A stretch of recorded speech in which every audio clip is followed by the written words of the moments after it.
So our next speaker is Dr. Robin Steinhorn. She's the president of Children's Specialists of San Diego. She is the professor and vice dean for Children's Services at UC San Diego School of Medicine, as well as the senior vice president for Rady Children's Specialists of San Diego. She received her medical degree from Washington University and completed pediatric and neonatal-perinatal medicine training, University of Minnesota. She's been a chief of the Division of Neonatology at Lurie Children's Hospital, chair of pediatrics at UC Davis, and most recently, senior vice president, Children's National. She also has focused her research career on lung development of the newborn and was the 2019-2020 president of the American Pediatric Society and is a member of the board of directors for the American Board of Pediatrics. So let's welcome Dr. Robin Steinhorn, and Robin, take it away. Thank you so much, Renata, and it's such a pleasure and a delight, frankly, to be on a panel and to see so many faces and names of women that have inspired me through the years and that I admire more than I can say. And as I expected, Barb has set the stage here and is as always, a tough act to follow. So well done, Barb. My story, I think many of you know, has some of its origins very similar to what Barb described. I viewed myself almost as an accidental leader. My early career began at the University of Minnesota, where I finished my fellowship. And then my husband was recruited, a pediatric intensivist was recruited to SUNY Buffalo. I still remember when he came home and said we were moving to Buffalo, and I couldn't figure out what the "we" was in that sentence. It just wasn't in the cards for me to be moving to Buffalo. And it ended up being such a tremendous time in my life. It's where I learned from absolutely great people about what research was, and realized I, like Barb described, had a passion for it. But for me, when the leadership moment, when the aha moment was for me, was when I was cooking along doing just fine, and our division head became the interim department chair, and he appointed a very capable, a very accomplished man as the interim division head. And I realized I had a problem with that. And my problem is that he had never talked to me about that. So I screwed up my courage and went and talked to him about that. And his answer to me was, I had no idea that this was a path that you saw for yourself. I saw for you a different path of continuing in the laboratory. So for me, that was an important lesson, that you really have to state your intentions. The people that you are working with and the people that you are working for need to know that you do aspire to a higher or a different level, a different role than you have at the moment. That interaction led me to become a division head about a year after that, moving to Lurie Children's, as Renata said, where I spent some of the happiest years of my life and of my career. My division are still friends and colleagues and people who still inspire me to this very day. But in Chicago, I also realized after about 10 years that I knew what role I wanted next. I wanted to be the department chair.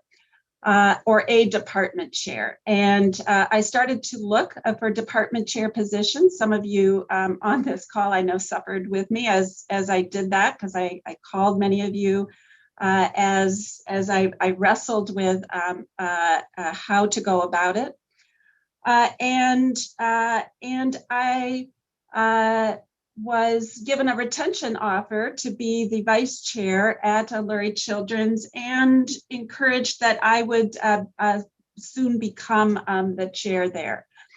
And I am not the quickest learner you're ever going to meet, because it took me several years to realize it just wasn't going to happen for me there.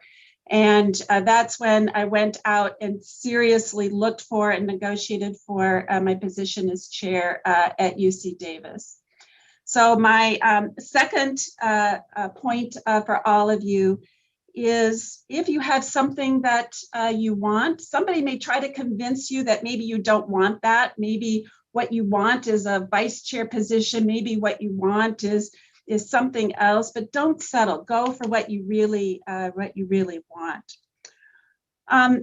At UC Davis, I realized that I had a particular interest and strengths in the operational aspects of how a department ran, of how a hospital ran. And it was really, really hard for me to be able to get a look under the hood, if you will.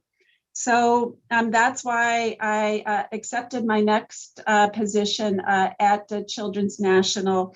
And that's when I decided that that a position had to be something that I learned from as much as what I contributed to, that there was a real joy for me in continuing to learn and add to my skill set.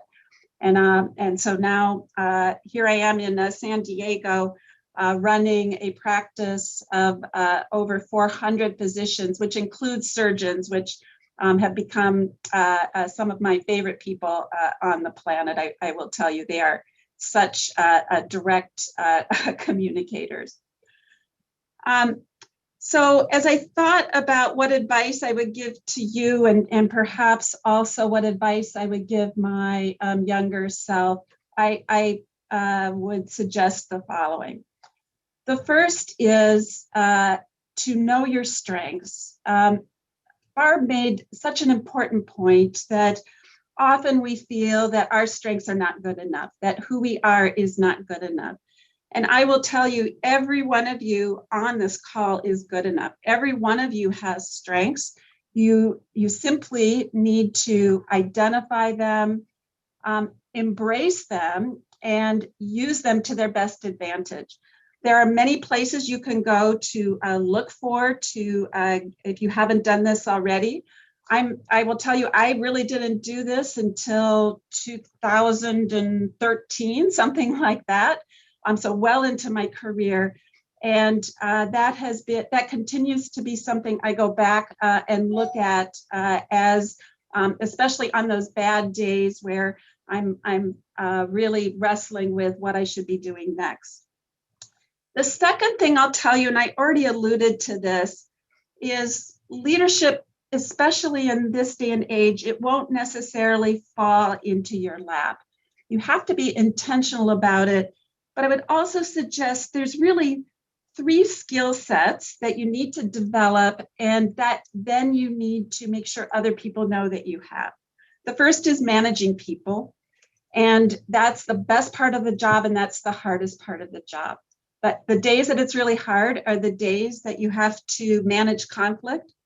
Managing conflict has been something that I've learned over the years, that if you lean into that, if you say that conflict is an important opportunity to move forward, to learn about somebody, to learn about yourself, and lean into that, you will resolve those conflicts all the more capably, and develop a reputation for being able to solve those conflicts. The second thing is become known for something. Build something from scratch. Many of you have laboratories. That's a great way to do it. Or fix something that is broken. Some of my best accomplishments were coming in and setting up or enhancing an ECMO program, a nitric oxide program. And then don't be shy about letting people know that you did that. The third thing is to learn how to influence without authority. And that sounds as hard as it is. And essentially, it's a skill where you're learning how to convince people to come over to your side of the table. How do you get people to see your way of thinking? And there's a whole science to it. It's absolutely a skill that you can learn. The next thing I would tell you as you're thinking about your career now and in the future, Barb talked about mentors, and I wouldn't be here without mentors. But even beyond mentors, find advisors all the way through your career. And find advisors who will tell you the hard things, who will not sugarcoat. I think about the people in my life that I still go to today, and they're the people who will give me that honest feedback even when it's really hard. You will know you have the right advisor if you feel you can go to that person and get an honest answer as to what can I be doing better. People often shy away from answering that question. That is somebody who is not advising you. That is somebody who is taking up space on your calendar. So just to wrap up, there's a couple of things I would tell my younger self. The first is, and this is very similar to what Barb said, trust in yourself. You're better than you think. You are absolutely good enough to do this, and appreciate that the strengths that you have are unique and highly valuable, and more valuable today than ever. The second, I already told you, don't settle. Do what you love, and if you need to state your intention and even move to do what you most love to do, go for it, because the reward is truly remarkable. And the last thing I would tell my younger self is to enjoy it more. Enjoy it in the moment. Especially the times that feel really hard, the times where you think I have more to do than I can possibly manage.